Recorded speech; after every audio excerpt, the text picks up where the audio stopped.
Você falou que cresceu na Assembleia. Você nasceu já num ambiente cristão, num lar cristão? Nasci. E aí você cresceu, então, na igreja. Meus pais são assembleianos até o tutano. Legal. Mas você já conhecia Jesus ou só era frequentador de culto? Frequentador. Frequentador, né?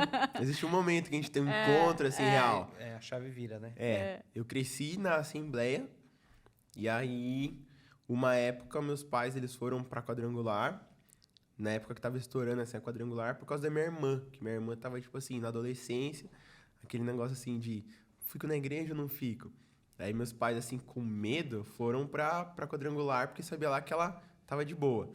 Só que aí chegou lá, meus pais não se adaptaram. E aí a gente ficou, acho que 1 ano, no máximo, e a gente voltou pra Assembleia. A minha avó, ela frequentava a sede, né? Nossa, e ela me levava pra escola dominical. Escola dominical, escola dominical, escola dominical, escola dominical. E aí foi por isso que eu cresci Caimê lá e tal, né? Não, toda essa amizade. E aí eu sempre estive no contexto assembleiano. Só que, eu via muita coisa, eu via muita cura, eu via milagre. Minha mãe me levava pras vigílias. Vigília. Não, vigília até 6 horas, né? Geração. Exatamente. E aí que 6 horas da manhã ainda tinha um pão pra você comer quando você saía da vigília. Isso aí. E aí a gente ia pra essas vigílias, assim, e eu via muita coisa. Só que, assim, não era algo que eu me conectava, assim, vou pra igreja. E aí eu cresci assim. E aí, quando eu tinha 14 anos, eu ganhei uma bolsa de estudos para fazer teatro, né? Eu apresentei pela minha escola e aí uma diretora de teatro lá deu uma bolsa para mim integral. E aí no começo meus pais não gostaram, né? Falaram, não vai não e tal. Eles ficaram com medos, né? Com medo porque justamente na época da adolescência, eles falaram assim, esse menino vai sair pro teatro e agora mesmo que ele desanda. Eu tava no período assim da aborrecência. E aí, assim, eu já falava em línguas, já tinha falado em línguas, e já tinha, assim, pentecostal. Mas tava aquele período assim, não fico. Entrei no teatro. Aí foi nesse momento, assim, que eu comecei a me desconectar da igreja. Porque eu tinha muito forte um lugar onde tinham pessoas que queriam me levar pra festa, que me convidavam pra sair. Às vezes era uma roda que, tipo, só adolescentes, tinha bebida e cigarro, drogas, muitas vezes. E aí, nesse momento, assim, eu falei, nossa, isso aqui é o mundo que meus pais falavam, né? E aí, eu comecei o quê? Provar bebida, e aí, por muitas vezes, eu fumei cigarro. E aí, nesse momento, assim, eu falei, nossa, cara, que vida boa, mãe. Tudo que meu pai e minha mãe falavam que era ruim é bom. Porque é bom, a sensação, o prazer ali, ele é bom. É muito atraente, né? Exatamente. Aí você começa... o prazer momentâneo. Né? O prazer momentâneo. E aí, minha mãe começou a entrar em crise. Minha mãe, ela olhava assim pra mim e ela falava, você não é o meu filho, que eu criei com tanto amor. E aí eu falava... peso. Só que na minha cabeça meus pais estavam errados, né? Meus pais estão errados, religiosos, dessa forma. Só que continuava indo pra igreja. Ia lá no domingo, todo domingo lá, tava batendo a carteirinha. Estudava, e aí chegou um ponto que os meus amigos na escola, eles começaram a perceber que eu tava diferente. Eles falaram, cara, você tá diferente. E aí esse meu amigo, ele era ateu quando ele falou isso. Eu falei assim, cara, esse meu amigo que é ateu, que não sabe nada de igreja, não sabe nada de Deus, tá falando que eu tô diferente? Mas eu tô diferente. E aí eu comecei a me cuidar mais. Só que mesmo assim, essas coisas de mundo estavam impregnando, sabe? E aí eu comecei a sair ainda mais, comecei a conhecer meninas e fui saindo. Aí até um dia que a pastora me chamou e falou assim, viu, você não tá percebendo que o ambiente que você tá é o que tá fazendo você sair da presença? Aí eu falei assim pra ela, eu só saio do teatro, eu só saio desse lugar se um dia Deus me pedir. Eu falei assim, eu não vou sair porque minha mãe e meu pai pedem. Aí ela falou, Desafiou Deus, né? Perigoso, hein? perigoso. Mas assim, tava na rebeldia, Não né? façam isso em casa, meninas. Tava na rebeldia. E aí a pastora falou assim, pastora Solange, hein? Falou bem assim, então você só sai se Deus pedir? Aí eu falei assim, só se Deus pedir. Nossa, né? Até arrepia hoje falando isso, cara. Muito temor. E aí ela falou assim, amém, então. Então a gente vai orar, João. Então eu vou orar. Essa é a frase mais difícil. E aí, beleza. A gente vai orar. Mas olha só, em nenhum momento ela falou assim, você tá errado isso, sai disso por causa disso. Ela já sabia que eu tava numa situação que não era legal. Mas ela olhou pra mim e ela falou assim, amém, tá bom, a gente vai orar. Nossa, aí eu falei, pra quê, né? E aí, eu tava no teatro, e aí a gente ia apresentar uma peça no final do ano. E assim, o que eu entendo, cara, nunca foi a culpa das pessoas. Não, a culpa foi minha. Então, esse negócio de justificar o ambiente. O ambiente que eu tô é a culpa. Não, a culpa é minha que desviei, né? Então, eu tenho ali a consciência dos meus atos. Então, assim, se um cara me dá um cigarro, ele pode me dar o cigarro, mas eu vou fumar ou não? A decisão é minha. E aí eu comecei a entender isso, que não era o ambiente, era eu. Mas quem não era forte o suficiente era eu. E aí comecei a entrar em crise, né? Porque eu tinha uma desculpa pra colocar em pessoas. E aí um dia eu tava no teatro e eu comecei a entender que ele não era meu lugar. Mas não queria dar o braço a torcer pros meus pais. E aí teve um retiro. Minha mãe falou assim, semana que vem vai ter um retiro, eu vou viajar com seu pai e você vai pra esse retiro. Eu falei assim, não vou. Ela falou assim, você vai pro retiro porque eu já paguei esse retiro. Aí eu falei assim, nossa, que saco, né? Falei, mas vou. Aí beleza. Era lá em Araçoiaba. Aí na sexta-feira eu não fui, era novembro, lembro até hoje, era do dia 15 ao dia 20 de novembro de 2017. Então assim, eu entrei em 2014, já era 2017, então assim, já era um tempo conturbado que eu tava ali. Fui pra esse retiro, cheguei no sábado. Saí do teatro, fui pro ensaio no sábado. Fui pro retiro. Era dia 16 de novembro. Aí eu lembro que eu cheguei no retiro assim, chovendo, no meio do barro, fui de Uber pra lá. Nossa, desci com a mala assim. Ainda com perrengue com perrengue, Nossa. com perrengue. Mas eu nunca vi um Uber ficar tão barato. Daqui, do Santa Rosália até lá, deu R$14. Eu lembro até hoje. O cara falou assim, cara, eu acabei de lavar meu carro. Tô entrando no meio do barro. Aí o cara tava entrando no meio do barro, numa chácara lá, deixou eu lá no retiro. Entrei. O nome do retiro, eu lembro até hoje, era Servo Fiel.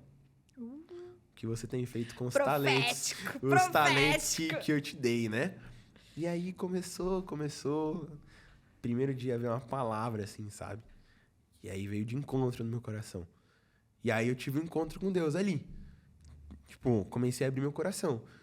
Aí eu falei, nossa, e agora? Eu falei assim, tô em pecado, tô fazendo tudo isso, e aí? E aí eu lembro que me deram um violão.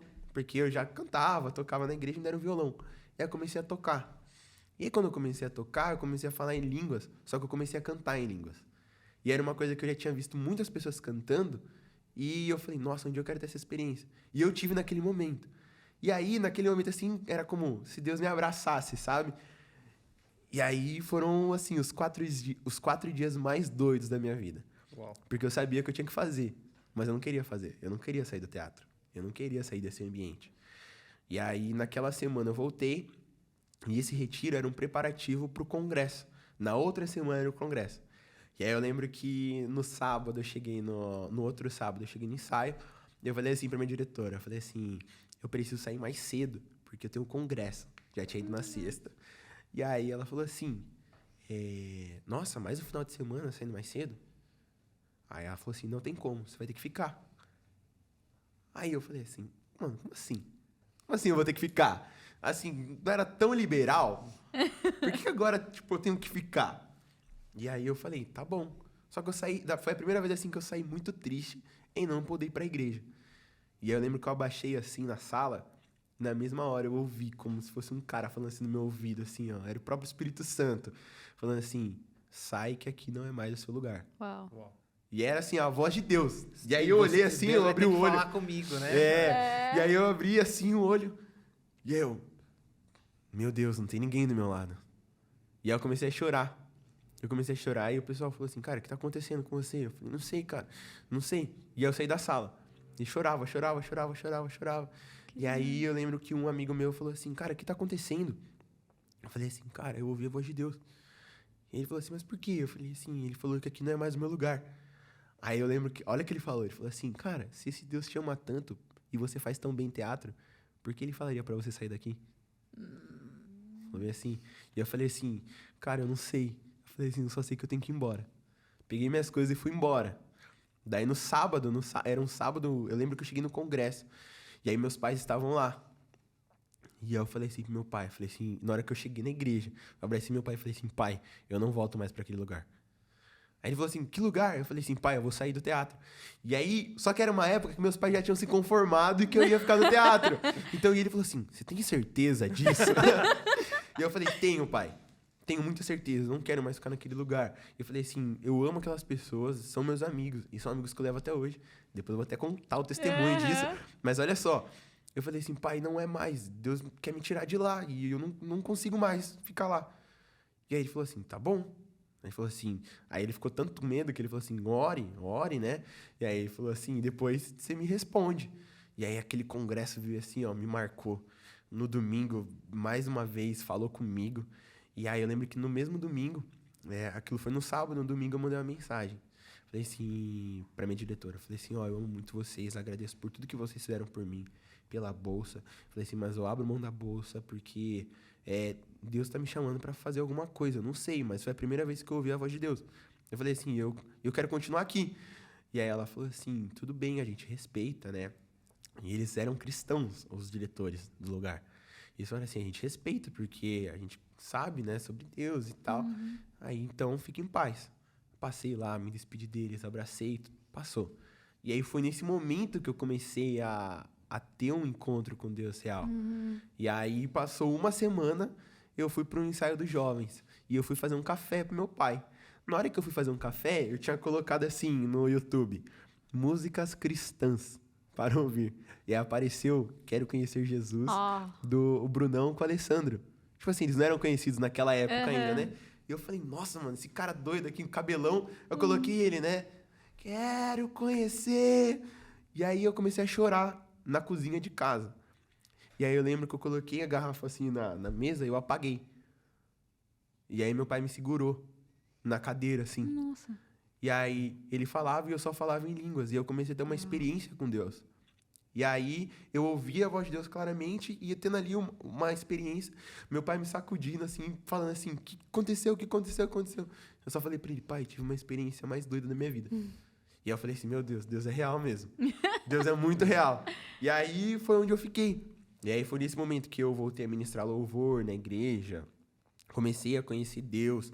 Então aquele papo assim, de primeiro amor, eu tava vivendo aos 17 anos. Então esse negócio de colocar um hino assim de madrugada e orar de madrugada. Eu falava, nossa. Aí comecei a ler, tipo, Heróis da Fé. Eu falava assim, nossa, os caras oravam 6 horas por dia? Esse é o segredo. E aí foi assim que eu comecei a construir algo com Deus. E aí logo depois eu assumi a liderança dos adolescentes. E aí foi onde eu conheci o Márcio. E aí passou um tempo depois eu conheci o Matheus. E aí a gente se conectou. E aí foi nesse momento lá que o Márcio chamou, né? Mandou pro senhor, né? Que tinha indicação de alguém para os voluntários Nós Somos de Cristo. E aí isso aí já era, tipo, 2018 para 2019. E a gente teve a conferência. Aquela conferência me marcou demais. E aí, 2018, eu tava num congresso. E aí foi onde um cara foi pregar lá na igreja. E ele falou assim, cara, né? Eu vejo Deus fazendo grandes coisas na sua vida. Ele falou assim, tudo que você viveu até hoje fez com que você crescesse e conhecesse o Espírito Santo. Ele falou assim, agora Deus vai te levar para outro lugar. E aí o cara teve assim, a ousadia na Assembleia de Deus de falar assim pro pastor, ele não vai ficar nesse ministério. Mas Deus vai direcionar ele. Falou bem assim. Falou assim, meu filho, não saia por rebeldia e não tente apressar o tempo de Deus. Mas você vai para outra família. Uau. Falou bem assim. E aí lembra que o pastor olhou assim, só olhou, e o pastor sentiu paz. E aí eu falei, amém, né? Aí eu falei, amém. Só que aí o que eu fiz? Eu falei assim, tem uma palavra, vou sair atrás de igreja, né? Nossa, quebrei a cara. Fui para uma igreja, pedi a bênção dos meus pais assim, amém. Já tinham ouvido, Deus tinha falado com eles. Só que assim, não era o tempo certo.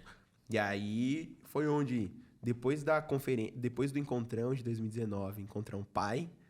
Nossa, isso aí foi muito bom, né? Isso aí foi muito bom. Foi. Do Encontrão Pai, passou ali a conferência, eu saí, pedi a bênção pro pastor, né? Conversei com o pessoal, nossa, foi super de boa. E aí fui conhecer outras igrejas. Só que assim, eu tinha acabado de terminar um relacionamento. Eu tava frustrado. Então eu tava frustrado com o relacionamento. Eu tava naquela, meu, e agora? Não pertence a nenhuma igreja. Não posso voltar pra outra igreja. Falei assim, porque eu já saí de lá. E agora? O que eu faço? E aí foi onde eu voltei àquela questão assim, nossa, meu, vou sair, vou pra um rolê. E aí foi onde eu conheci esse meu amigo, Matheus Giran, que é da Igreja Família. Eu tava num rolê um dia, e aí ele foi pintar, ele era pintor. E aí era um evento, olha só, o cara querendo voltar, né? O cara, igual o Pedro, querendo voltar, era de pescador. Fui num evento de teatro. Ai, meu Deus. E era um evento do super céu. errado, velho. E aí nesse evento ele foi pintar. E ele já tinha me visto na igreja uma vez, porque a tia dele fazia parte da minha igreja. E aí, quando eu cheguei naquele evento, eu não conseguia fazer nada. Não conseguia beber, não conseguia fazer nada. Porque eu olhava pra aquele cara e falava, meu Deus, esse cara me constrange. E aí eu fui embora. Quando eu tava saindo, ele falou assim, cara, você vai embora? Eu falei, vou. Aí ele falou assim, eu também, porque eu vou pra um culto. Uau. Aí ele falou assim, eu vou pro culto da minha igreja. Eu lembro até hoje, na base tava tendo a série Friends. Ele falou assim, a gente tá tendo uma série lá. Ele falou assim, aparece lá, mano, quando der. Ele perguntou, você não tá ministrando? Aí eu falei, não, cara, faz 2 meses que eu saí da minha igreja. E aí foi onde tudo encaixou, sabe? Eu tava indo pro lado errado novamente, mas Deus ali resgatou. Naquele caminho. Naquele Eu tava Deus pegando se ali, encontrou. tava querendo pegar minhas carroças, mas já tinha quebrado as carroças. aí eu falei assim, cara, pode deixar, um dia eu apareço lá. E aí a semana inteira aquilo ficou queimando meu coração. E aí no sábado de manhã eu mandei mensagem pra ele. Falei assim, cara, tem como eu ir nessa igreja hoje? Aí foi, naquele dia lá, a galera me recebeu super bem. E aí, o resto é história. Mas é muito interessante que quando seu amigo pergunta, né? Tá, mas se ele é um Deus que te ama tanto e ele sabe que você gosta do teatro, por que ele não te deixa, né, ficar no teatro? Na verdade, você já sabia que a atitude de Deus era de amor. E que você precisava corresponder a esse amor. Porque, na verdade, o fato dele falar com você é, ó, eu te amo. Eu tô vendo tudo. E eu espero que você saia, porque eu tenho algo maior. E aí você corresponde a isso, saindo e dizendo, eu te amo também. Eu vou seguir os teus caminhos, que são maiores do que os meus, né? Total, porque naquele momento, não tem nenhum problema pro pessoal fazer teatro. Você que tá assistindo, não tem problema você fazer teatro. Calma aí. Mas é que assim, naquele momento, se eu continuasse, aquele ambiente estava me influenciando. E eu não teria forças. Entendeu? E eu tive que reconhecer que eu era um menininho. Eu era um bebê. E eu não ia conseguir lidar. Aquele lugar tava te tirando do propósito de Deus pra você, Exatamente, né? exatamente. Então, assim, eu precisei ouvir a voz de Deus e entender o que Ele queria pra minha vida. E olha só que doido. Essa mesma diretora que falou assim, não, você não vai, e ficou sem entender, hoje ela tá na nossa igreja. Se batizou na nossa igreja. Que demais. Então, um dia eu fui visitar ela, ela falou assim, cara, tô querendo, ela foi pra uma outra igreja, ela falou assim, cara, tô conhecendo, né, a igreja. Eu falei assim, cara, cola lá onde é a nossa igreja. E ela colou. E aí por lá ela ficou, se batizou, sabe? bênção. Tipo, hoje ela serve lá na nossa igreja, serve em um dos ministérios, tá super firme. E eu falei assim, nossa, cara, e se lá atrás eu não tivesse dado ouvido, né? Exatamente. Se naquele dia eu não tivesse aberto mão disso. Esse é um corte do nosso NSDC Cast. Se você quer assistir o vídeo completo, o link tá aqui na descrição.